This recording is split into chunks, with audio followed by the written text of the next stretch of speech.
Alrighty, how's it going everyone, and welcome back to a brand new unboxing and review. If you aren't familiar with us, welcome to you as well. I'm Jonathan with Boston Collectors, and today we'll be unboxing and reviewing Woves from the Disney Plus series, The Mandalorian.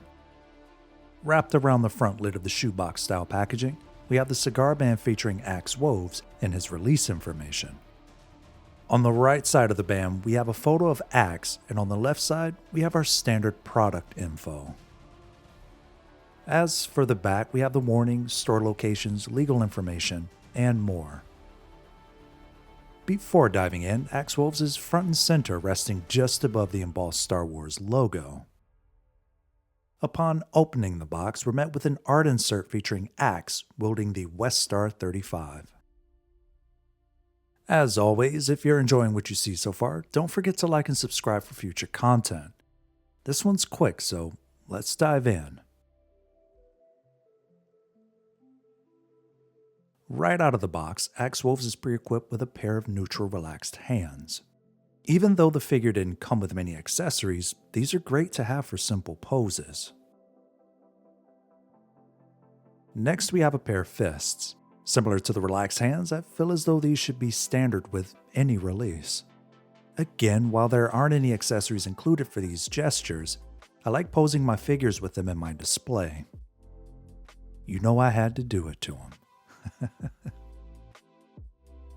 And lastly, as far as hands go, we have a pair of trigger hands. These aren't any different from what we've seen in the past. Same goes for the West Star 35 included with his release. Although his blaster is painted a different color, apart from Bo-Katan and the Death Watch, they still share the same design. I'm not a fan of holstering this blaster. Trying to figure out where Hot Toys placed the magnet is a pain, and they should have stuck with the Death Watch design from before. The jetpack is a standard issue, and the rocket isn't removable. Like the Death Watch, it simply magnetizes to his back. And he could also take flight with the thruster effects included as well. Axe share the same base design as Bo-Katan, from the foil nameplate to the static flight pole base built into the graded pattern. Installing the flight pole accessories are simple, but don't overdo it or else you'll risk damaging some of the parts. Before we place the figure on the stand, let's check out a few accessories that Axe could use from previous figures. We have the flame effect from the Mandalorian, as well as the grappling hook from Bo-Katan. With the accessories out of the way, we can now place Axe on his base. He's a little light in accessories, but we also didn't see him use too many. And this is a pass. Let's move on. On a basic level, Axe's helmet is simply a repainted Death Watch Mandalorian helmet. Although it is personal to Axe with the headband design, gunmetal paint around the T-visor, and the blue paint application. Everything else in terms of design was seen previously through the Death Watch.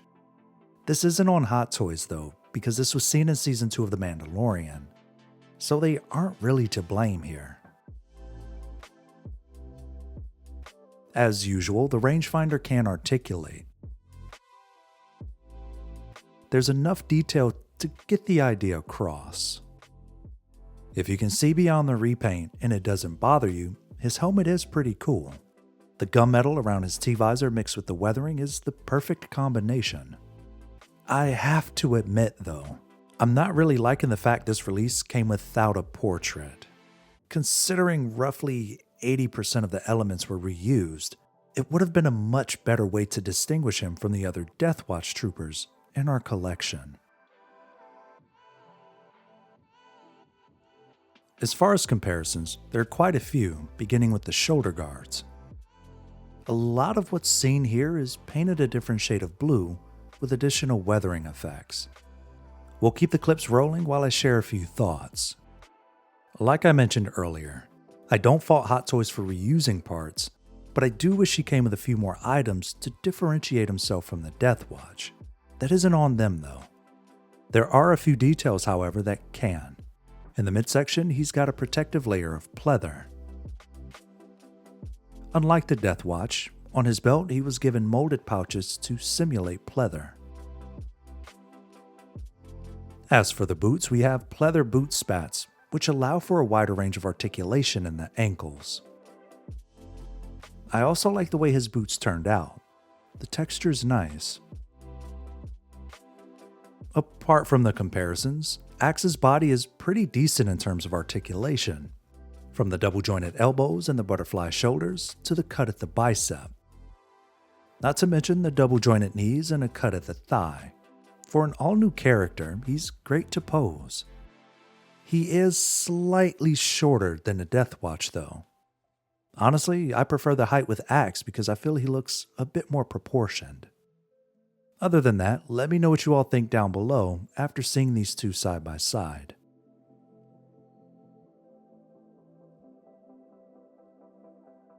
To start, we have the Death Watch. Next, we have Bo-Katan Kryze. And lastly, the Mandalorian.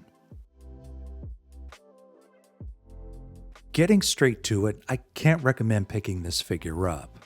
I like Axe's character, and I'd love to know more about him. But since we have the Death Watch Mandalorian with a swap out plate and the blaster carbine for the same price, it's tough. If you're looking to finish up the trio, by all means, pick him up. But I can't help feeling slighted because 2 out of 3 members come with a portrait, and this one doesn't. For what it's worth, I guess it's alright, but I'm unsure what I'm paying for at the same price point as the Death Watch. With that said, I'm giving this release a 7.5 out of 10. If you enjoyed the content, don't forget to like this video and subscribe to the channel. And as always, it doesn't matter what we rate the figure. If you like it, we love it. Catch you on the flippity flop.